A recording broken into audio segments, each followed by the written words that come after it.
So start by just telling us a little bit, about what happened on May 21st, 2024. On May 21st, we knew that there was some severe weather coming in, but we didn't know how severe it was going to get. When basically we got kind of called out to storm spot because we knew that there was a tornado on the ground, but didn't know which direction it was going to head or anything like that. So I got off work, told my wife, hey, I don't know how, we're going to get some bad weather. Don't know how bad it's going to get, but just keep your head up. So I went out storm spotting with a few other guys, and we went out and we were watching radars and everything like that, and we knew that there was a confirmed tornado, and we went south of town, kind of watched it. Then we all decided, if it turns a little bit north, it's gonna come towards Greenfield. So we kind of just started kind of packing up our things and heading back towards town, and before it got too far out of town, we knew that it was gonna hit town. So we started heading towards back to the station, because our old station had a basement. So our ultimate goal was make it back to the station and get in the basement and get safe. Well, the guy I was riding with, I was watching the radar, and I said, hey, we're not gonna make it back to town. We're gonna be able to make it back to town, but we're not gonna be able to make it in the station in time. So about that time, we both kind of looked at each other and we're like, go east. So just to try to outrun it. So we headed east, and we got 2 miles outside of town, and my wife had called me and saying, hey, we had been hit. Or that the town of Greenfield had been hit. So we made it so we were safe, and kind of from there. And so then when we knew that coast was clear, we were able to come back into town, and then we were able to start the rescue phase. Yeah, so at what point did you start that rescue phase?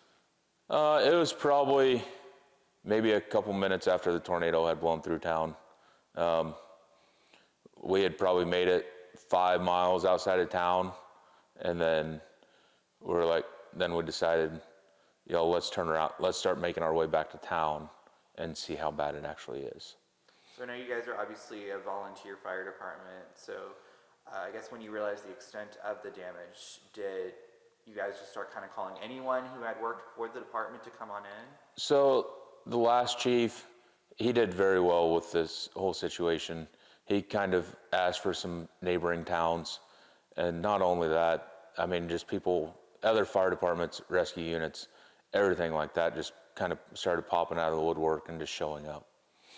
So when it came to recovery efforts in that first day, what were kind of your first priorities to start? We still had a few priorities, but we still wanted to make sure that everybody was accounted for and everything like that. Gotcha.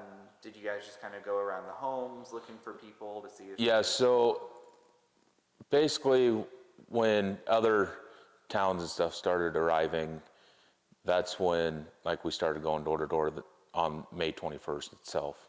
And then the next day, people were calling people, making sure that they were all right, but then they might not have answered. So then we'd have to go do almost like a welfare check to make sure that they were accounted for. Wow. So that first time you kind of went around town when you got back in after storm spotting, what was that like to see the community and the destruction? So when we pulled back into town, all the farther we could make it back into town from the corner of 92 and Highway 25 was 1 block. That is all the farther we could get a truck down the road because of all the damage and debris through the town. And it kind of got to the point, it was like when you pull back down or when you pull back into town, your heart just melts because, I mean, everything's gone, in the south part of town. In that moment, did you recognize the town of Greenfield? In that moment, when you're going through, like, okay, whose house was here? Then you'd have to kind of remember in your head whose house is where and everything like that. I got to the point where I actually pulled up a map and I said, okay, here's this house should have been here, this house should have been here, and just kind of just based it off of that on if we had to go somewhere. Wow. And so I understand there was also some damage at your home as well. Yes. Right? So I had severe damage at my place. We had 3 other people on the department, and their houses were totally wiped out. One being the past chief, his house was completely gone. We had another guy on the fire department, his house was completely gone. And then the third guy, his house was completely gone also. What was the extent of the damages at your home? So I had a bunch of basically my roof was gone. I had 4 walls, but there was some other extents to it. So as you were kind of going around that day, helping other people in the community out, was that kind of weighing on your mind? I have these damages at my home. So I didn't really think about my house until like a couple days later. Like, I knew I had damage, I knew my wife and kids were all right, and that's all I cared about. And so I knew everything was all right at my house, and I knew other people had bigger damages than I did. So I was able to just, okay, my house is being taken care of. So I was able to just keep moving forward on helping other people before I actually went to my house. And as we were talking a little bit earlier, you guys are a volunteer fire department. Yes, we What are. do you think it is that keeps you going and wanting to do this work? Obviously, you guys aren't getting paid. A lot of people, even since the tornado, we've had a lot of people reach out and say, hey, we want to join the fire department because we want to help people. That's what I think takes everybody on the fire department. Everybody loves helping people. And I think that kind of helps us just keep pushing forward and going from there. Yeah. So going back to the response the day of and the days after, obviously not something you ever want to deal with, pulling up to a home, realizing that people didn't make it or had pretty extensive injuries. Was there anything that prepared you for those kinds of moments? So when the tornado went through Winterset, I've got some pretty good friends over in Winterset that's on the fire department. In the past couple years, I've been kind of talking to them and like, hey, how did you guys prepare for it? And so, I just kind of always just had that in the back of my head, like, okay, if something ever does happen, how can I prepare for it? What are the things that I need to do and stuff like that? Yeah. I guess obviously having that in your mind, knowing a tornado could hit one day and next year, the year after, and the near future, do you ever really fully prepare for that when it actually happens? Never in a million years do you think it's going to hit your town. It is very hard to prepare for. But I don't think really there is kind of a way to prepare for it. It's just basically having a plan of attack to get the stuff done that needs to be done. Yeah, absolutely. So then, obviously there was some damage at the fire station. What kind of happened there?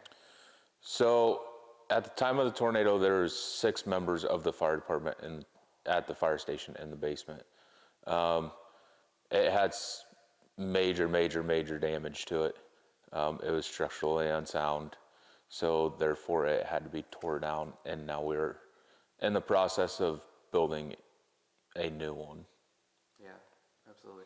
You said 6 firefighters there at the time. Anyone injured at all? Nobody was injured at the fire station. Wow, that's incredible. Yep.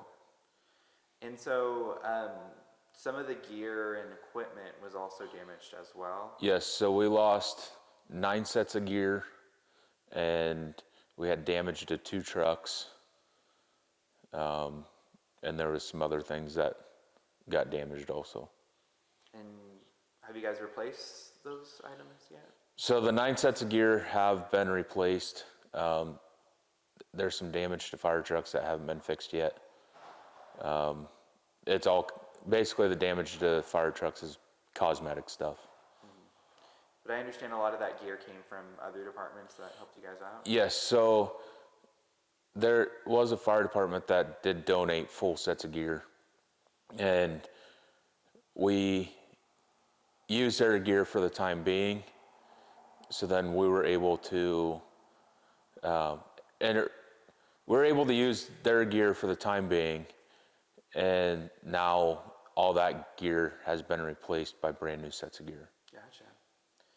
So the day the tornado hit, how many hours did you end up working that day? Ooh. There was, me personally, I think the tornado hit around 3:30ish. I didn't go home, well, to the place I was sleeping that night, till about 12:30 that night. Then the next day, I was back down here at 7 o'clock in the morning. Wow. But there's people all around till way after midnight. And so that day, was it pretty much just anyone that had ever served with the department was working, all hands on deck? Yeah, that day it was an all hands on deck day, especially shortly after. We had, I can't even count how many departments were over here that day. There was, I mean, we had people from southeast Iowa coming over, we had people from southwest Iowa, we had people from northeast Iowa and northwest Iowa actually come over. Wow. So after the tornado hit the station, where were you guys operating then out of? We were still operating out of there, but not as much.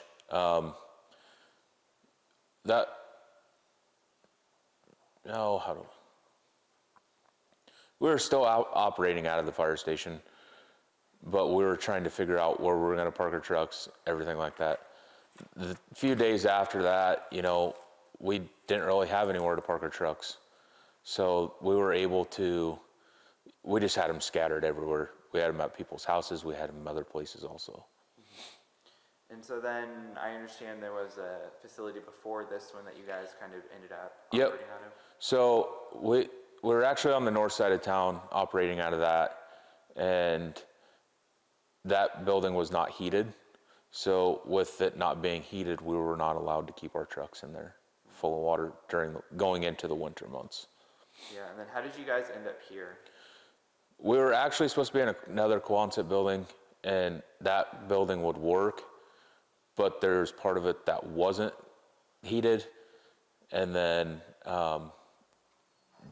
Jeremy Cooper, the emergency management, actually ended up taking that other Quonset that part of it wasn't heated and part of it was. He said all his stuff would fit over there and that we would just flip-flop and we would come over here. Okay, cool. That's awesome to hear. So was it a community member that kind of lent you guys this space, or? So this one was a community member, but the other one, it was another guy that Jeremy Cooper knew personally. Wow, that's awesome that they're willing to help you guys out Yep. and give you a space. Yep. So talking a little bit earlier about kind of the rebuilding process, where are you guys at with that right now? So bids have come back for the new fire station. We are trying to figure out the next step of moving forward with that. Just as that's kind of left up to the engineers and stuff on the selecting of the bids. Gotcha. Any kind of timeline for the project yet? No, we're hoping to be able to turn whoever the winning bid is.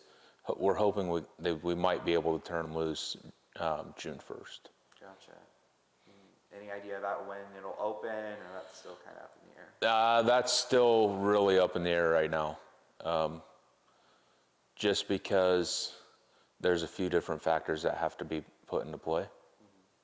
And any idea about how much it's going to cost to rebuild the entire thing? Not at this point. I mean, there's always going to be change orders. There's always going to be a bunch of different factors that go into play. Gotcha. I imagine it'll be somewhere in the millions. Yes. I do know the millions for a fact. Right. And so I know I have kind of been there out in the fall, and it's kind of just a slab and Yep. much of a frame. Yep. Was that kind of what it was like for the tornado, or was stuff taken down? No, stuff had been taken down when our station actually got hit. You know, it still had walls holding up. It still had part of that was brick, and I mean the brick portion of it, it stayed pretty well. The steel side, it had a lot more damage on the steel side than the brick side it did. Gotcha. So you guys have obviously weren't able to salvage much Right. of it. Yeah. But is the plan to kind of rebuild at that site there? Yes, the building will be built in the same location, and it's going to look a little bit different as the last station, but it will look similar. Is it almost kind of, obviously, you never want to lose a fire station, place that you operate out of, but is it almost exciting to see what the future could hold for the space? Yes, it is very exciting. I mean, once, you know, we're still all working together. This tornado has brought the department very close together. When I think it'll bring us even closer once we're back in our own fire station that we can call home. Right, absolutely. And is the plan to kind of be in here until that facility's rebuilt, or potentially? Potentially, there's a few factors that have to be put into play.